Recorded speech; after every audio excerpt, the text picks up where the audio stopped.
Have you ever wondered how to track your A/B test variations in Google Optimize using JavaScript? It can be a bit tricky, but don't worry. Today, we're going to uncover how to read the ExperimentId and VariationId so you can run different scripts based on your variations. I totally get it. You've set up your A/B test, and now you want to dive deeper into the data. It's frustrating when you can't find the information you need in the documentation. You're definitely not alone in this struggle.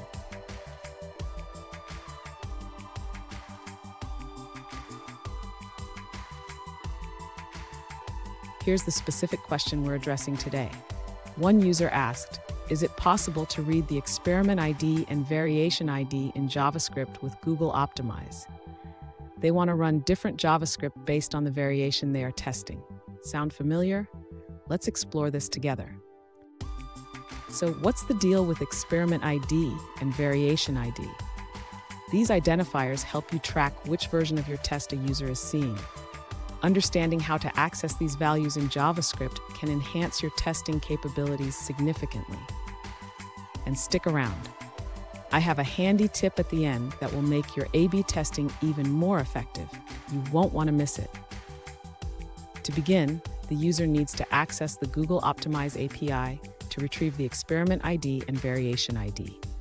This can be done by using the data layer that Google Optimize provides. Next, the user should check if the Google Optimize script is loaded on the page.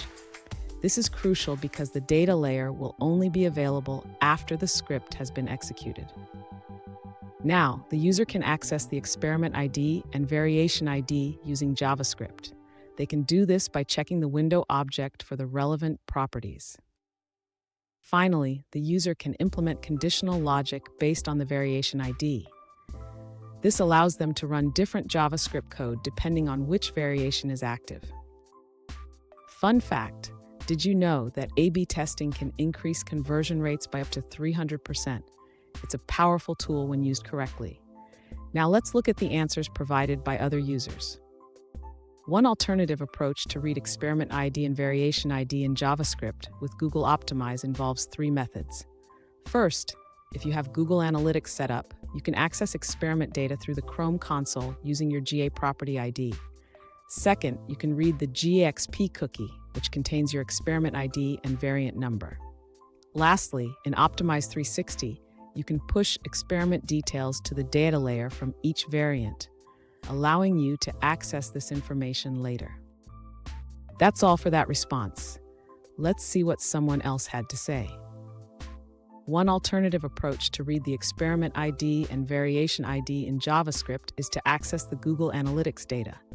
You can retrieve the variant number by using a specific code snippet. For example, you can run JData with your Google Analytics ID and your ExperimentId. The result will indicate the variant, with 0 for the original and 1 for the first variant. Here's that handy tip I promised.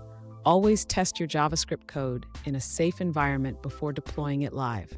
This will help you catch any errors and ensure everything runs smoothly. And there you have it. You can now read the ExperimentId and VariationId in JavaScript with Google Optimize. Remember, effective A/B testing can lead to significant improvements in your website's performance. If you found this video helpful, please subscribe for more tips and tricks.